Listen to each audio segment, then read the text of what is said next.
The noise isn't just outside you, it's inside, the mental echo that keeps replaying even after you mute the world. You close the apps, but something still tugs at your focus like a loose thread. You're not broken. You're running an unpatched system. Before we go further, do one thing for future you. Comment your number one distraction, name it, and subscribe if you're building a Stoic mind this year. Now, let's cut to the part most videos avoid, why your focus dies after you get rid of distractions. There's a reason: attention residue. When you switch tasks, your mind leaves a trace of the previous task behind.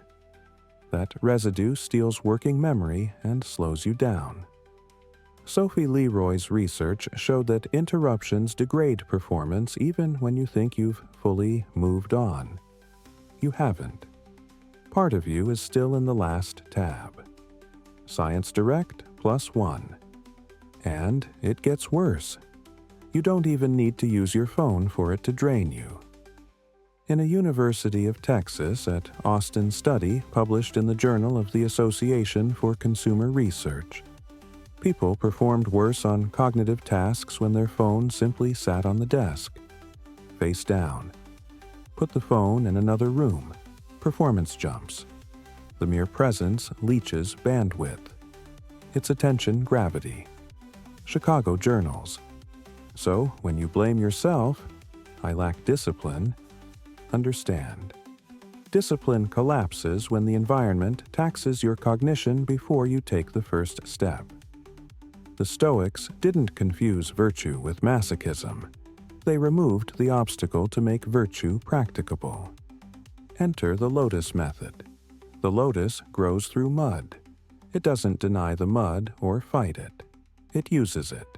Your mud is residue, ambient phone gravity, and a wandering mind that pulls you out of the present. Matthew Killingsworth and Daniel Gilbert showed that a wandering mind predicts lower happiness.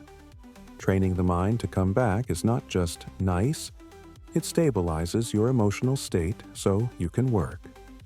PubMed. Here's how we do it in 4 moves. 1. Drain the mud. Remove silent drains. 2. Still the water. Non-resistance and zazen. 3. Aim the stem. If, then plans plus W, O, O, P plus deadlines. 4. Bloom slowly. Identity plus patience. No fluff, no mystical escape hatch. Clarity, then action. Move 1, drain the mud. Start with a 48-hour presence purge. Rule: during deep work, the phone lives outside the room. Not the desk, not the pocket. Outside. The UT Austin findings weren't subtle. Another room outperformed desk and pocket. Treat sightline as a variable that affects your IQ. Chicago Journals. Second, single task windows of 25 to 50 minutes. Every switch bleeds residue. For now, I don't care if you love Pomodoro, flow time, or just a timer. What matters is no context switching. Quit the heroic multitasking myth. It's a residue factory. Leroy's research is blunt. When you're juggling, part of you is always elsewhere. Science Direct. Third, micro-closures. Before you leave a task, write a 2-line state of play in plain sight. Where I stopped. Next action. This is your anti-residue valve. It dumps cached decisions so your brain stops rehearsing them in the background. It also weaponizes the Zeigarnik effect. Unfinished tasks stay mentally open, which you can use to pull you back in quickly tomorrow. Leave a small cliffhanger on purpose. Wikipedia +1. Gohan, the archetype. He's training hard, school's intense, and he wants creative output on top. He bans the phone from the room. First hour of the day. 1 task, 1 window. He ends each window with a micro closure card on his desk. The surprise? He feels less guilty, because the system is doing part of the discipline for him. Move 2. Still the water. Calm is not the reward, it's the precondition. When your nervous system is loud, focus is expensive. A short 2-minute zazen block at the top of a deep work window pays back in clarity. University research on brief mindfulness practice shows attention and working memory benefits for students under real academic load. You're not trying to become a monk. You're paying down neural noise. PMC. How to Zazen. Rapid. Sit upright. Eyes soft. Half open. Breathe naturally. Count exhalations up to 10. Start over when you drift. If thoughts pull, label planning, or worry, then come back. This is not fighting, it's non-resistance. The Taoists call it Wu Wei, effort aligned with reality. You stop wrestling water, you cut through it. The paradox, letting go, often makes execution smoother than clenching ever did. A note on rhythms. You'll hear claims about 90-minute ultradian cycles, Kleitman's Braque. Some studies suggest patterns, others find mixed evidence. Use cycles if they help, but don't treat them like gospel. Your litmus test is performance and recovery, not a number. Wikipedia +1. Move 3. Aim the stem. Clarity without translation dies. You need implementation intentions. If situation X, then I do Y. Gallweitzer's work has shown these if-then plans are superior to raw willpower when distractions hit. They automate choice at the exact moment you tend to drift. Perspective psychology. Examples you'll actually use. If my hand reaches for the phone during a work block, then I stand up, drink water, and restart the timer. If I finish a set at the gym, then I start the next in 60 seconds when the watch beeps. If I sit at the desk after lunch, then I open the exact draft and write one ugly paragraph. Add WOOP, wish, outcome, obstacle, plan. Don't positive think yourself into a ditch. Mental contrasting, naming the obstacle out loud, predicts better follow-through, especially for students with real constraints. PMC. Finally, deadlines you actually respect. Ariely and Wertenbrock found people will self-impose costly deadlines to fight procrastination and improve performance.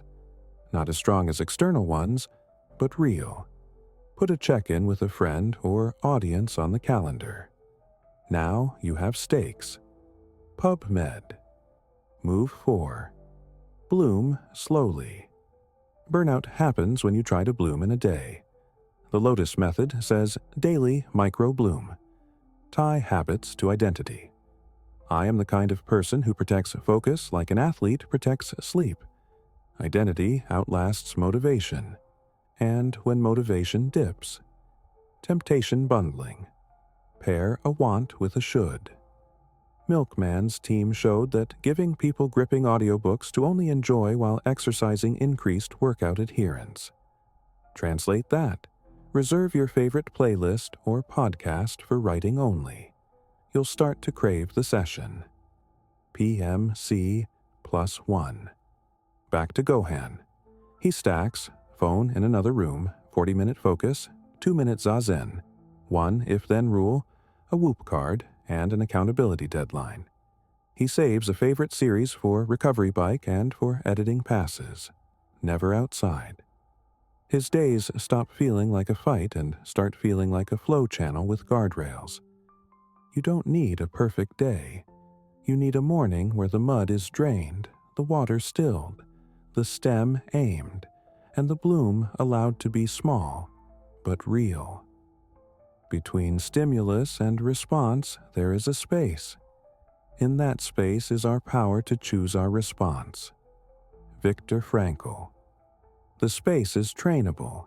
Most people wait for willpower to show up. Stoics build the space so choice becomes obvious. Here's the practical blueprint. 1. The Event Judgment Action Board. Epictetus would draw a line between what happens and what you judge it to mean. On a whiteboard, create 3 columns: event, judgment, action. When distraction hits, jot the event, Slack ping, then the judgment, urgent, then the action, mute 20 minutes. You stop being swept away by raw stimuli and start choosing.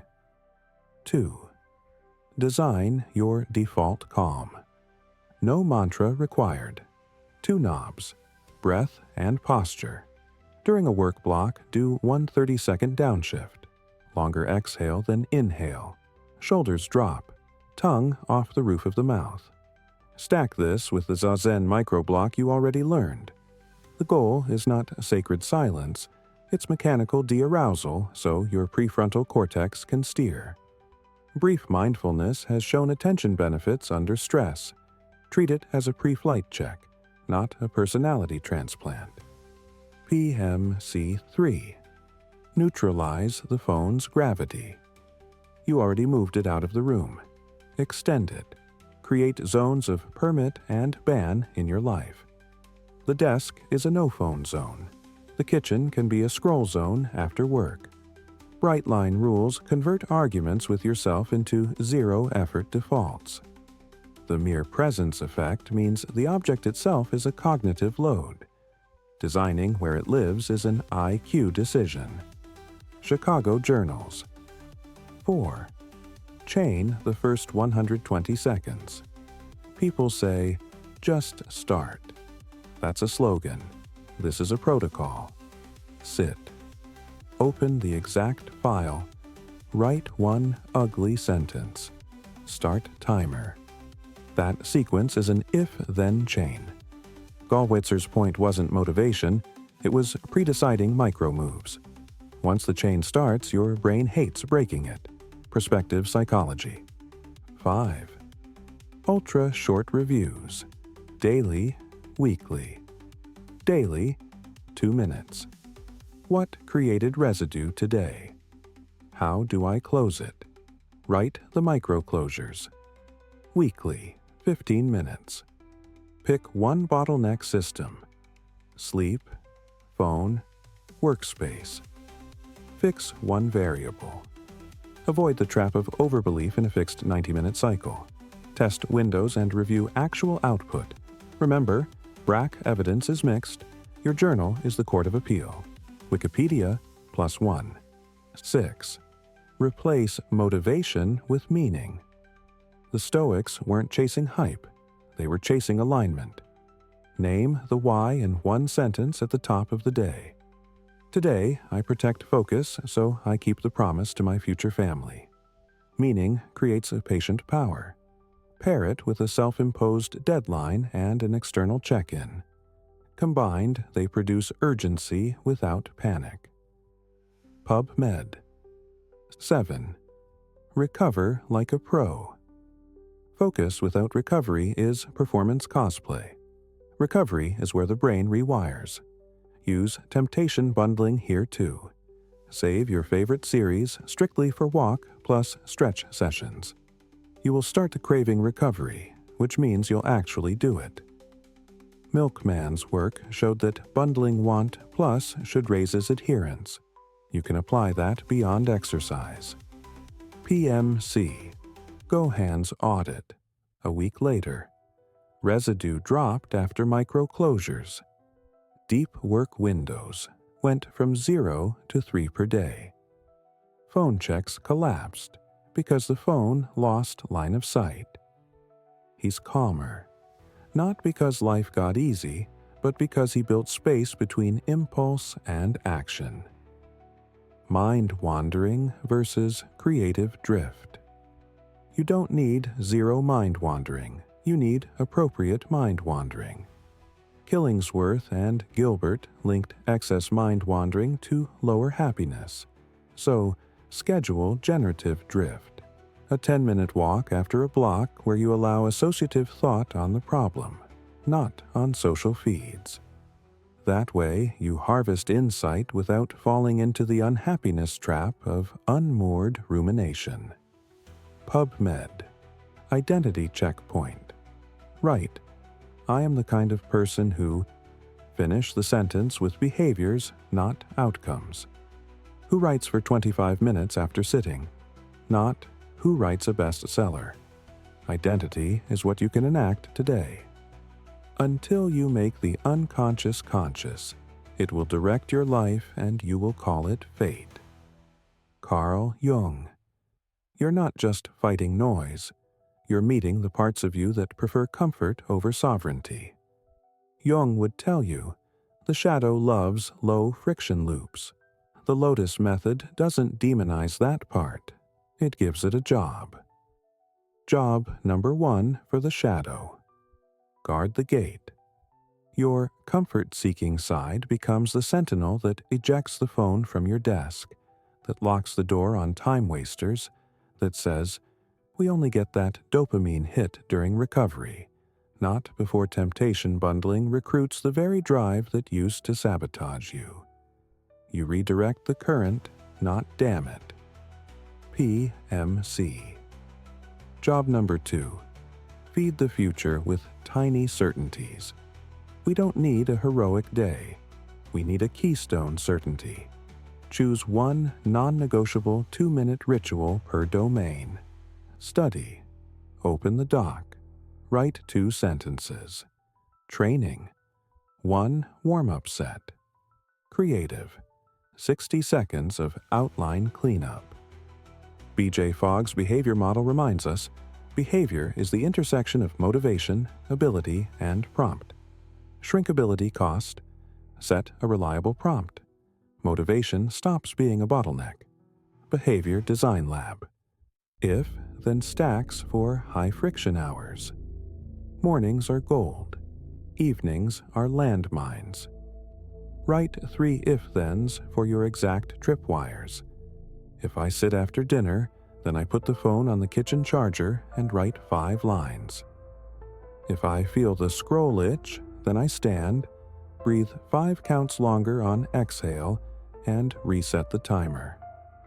If a friend texts mid-block, then I mute and send a reply at 50 past the hour. These are microscopic, but they're decisions prepaid. Perspective psychology. Self-imposed stakes without toxicity. Ariely's work on self-imposed deadlines shows we know we procrastinate, and we can successfully bribe our future self with structure. Post a weekly deliverable. Make it small but public. The aim is not humiliation. It's a benevolent constraint your future self will thank you for. PubMed. The residue drain ritual. Nightly. Take 5 minutes. List open loops. For each, write a 2-line micro-closure. Circle 1 unfinished on purpose to leverage Zeigarnik tomorrow. It will pull you back to the desk. Wikipedia. Mental health. Not macho. Killingsworth and Gilbert remind us that undirected mental drift correlates with lower happiness. Short mindfulness doses stabilize mood and attention. You're not meditating to be zen. You're stabilizing your baseline, so discipline stops costing triple. PubMed +1. Gohan's test under stress. Exam week plus training cycle. Normally, this means chaos. This time, 3 daily windows, 2-minute zazen up top, if then guardrails, 1 weekly public deadline, recovery with a reserved series. Output goes up. Stress doesn't evaporate. It organizes. When the system slips, you'll have days that collapse. Stoic response. Return quickly without drama. 1 block is infinitely better than 0. Identity is built on returns, not streaks. The lotus doesn't curse the mud. It grows through it. Stillness without embodiment is like insight without execution. It feels profound, but changes nothing. Gohan has learned to still his mind, but there's a quiet danger in this phase. Comfort in clarity. You start enjoying reflection so much that it replaces action. The lotus doesn't bloom because it understands the mud. It blooms because it rises through it. 1. The threshold of movement. When you come out of meditation, the first 30 seconds decide everything. If you pick up your phone, you dissolve the stillness. If you take one deliberate step, pour water, open the notebook, stretch, you transfer awareness into motion. Behavioral research from Duke University found that the first micro-action after a pause determines the momentum of the next 30 minutes. Awareness that moves is awareness that grows. 2. Translating calm into precision. Jung called it active imagination, bridging the inner and outer worlds. For you, that means using clarity to design one concrete act. Write it, say it, then do it. Not later, now. The Stoics never prayed for serenity, they prayed for useful serenity. Gohan begins treating his post-meditation minutes like sacred ground. He doesn't open his phone, he opens his schedule. One clean decision. What deserves my full attention next? That single choice, repeated daily, turns stillness into a weapon. 3. Rewiring reward. Neuroscience backs what monks intuited centuries ago. The reward system rewires around what you praise. If you only reward outcomes, your brain learns impatience. If you reward alignment, showing up when you said you would, your brain learns consistency. So, after each focused block, note this sentence: I kept my word. That's how you train identity faster than motivation. 4. From insight to integrity. Gohan stops chasing motivation spikes. Instead, he checks alignment. Did my actions reflect my values today? When yes, peace. When no, course correct, not punish. This is the bridge between philosophy and life. The calm mind now has a body. The next test isn't motion, it's persistence. Because once you start moving, the world will test your patience. And that's where power begins. Hurry is the form of fear. Patience is the form of power. Stoic framed aphorism. Power looks quiet. Not the kind that postures online, the kind you feel when your calendar obeys you. This is where we lock the Lotus Method into your bones. The quiet contract. Write this by hand. Phone out of the room during deep work. UT Austin's data backs your intuition. Chicago Journals. Work in single-task windows with micro-closures to bleed residue. Leroy. Science Direct. 2-minute zazen at the top of each block. Breath reset mid-block when you wobble. Short-form mindfulness benefits under academic load. P, M, C. If, then rules for top 3 tripwires. Implementation intentions. Perspective psychology. Weekly self-deadline. Report publicly. Airily and Vertenbrock. PubMed. Reserve a treat strictly for recovery or a should behavior. Temptation bundling. P, M, C.